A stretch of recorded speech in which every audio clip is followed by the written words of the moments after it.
Hello, আসসালামু আলাইকুম everyone. সবাই কেমন আছেন? আশা করি সবাই অনেক ভালো আছেন। আলহামদুলিল্লাহ, আপনাদের দোয়ায় আমি অনেক ভালো আছি। আজকে তেলাপিয়া মাছ দিয়ে ডাঁটা দিয়ে আলু দিয়ে রান্না করলাম, সেটাই শেয়ার করলাম আপনাদের সাথে।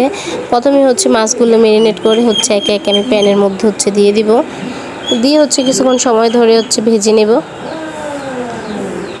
ভাজা হয়ে গেলে মাছগুলো নামিয়ে নিব। এগুলো আমাদের ছাদ বাগানের ডাঁটা, তার জন্য আপনাদের সাথে শেয়ার করলাম।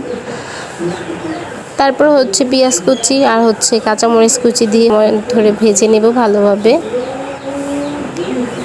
ভাজা হয়ে গেলে 1 চা চামচ হলুদ গুঁড়ো, 1 চা চামচ মরিচ গুঁড়ো আর স্বাদ মতো লবণ, 1/2 চা চামচ রসুন বাটা আর 1 চা চামচ আদা বাটা দিয়ে সামান্য পরিমাণ পানি দিয়ে খুব ভালোভাবে কষিয়ে নিতে হবে।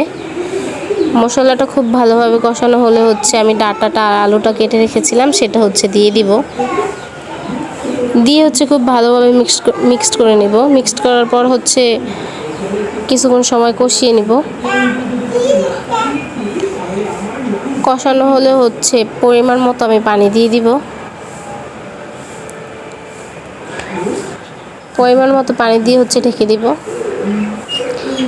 দেখে কিছুক্ষণ রাখার পর ঢাকনাটা উঠিয়ে আমি ভাজা মাছগুলো একে একে দিয়ে দিব। তারপর ঢেকে দিব। ঢেকে কিছুক্ষণ রাখার পর যখন হয়ে আসবে তখন আমি ধনিয়া পাতা কুচি করে রেখে দিয়েছিলাম সেগুলো দিয়ে দিব। দিয়ে নামিয়ে নেব। আমার রেসিপি কমপ্লিট। ডাঁটা দিয়ে আলু দিয়ে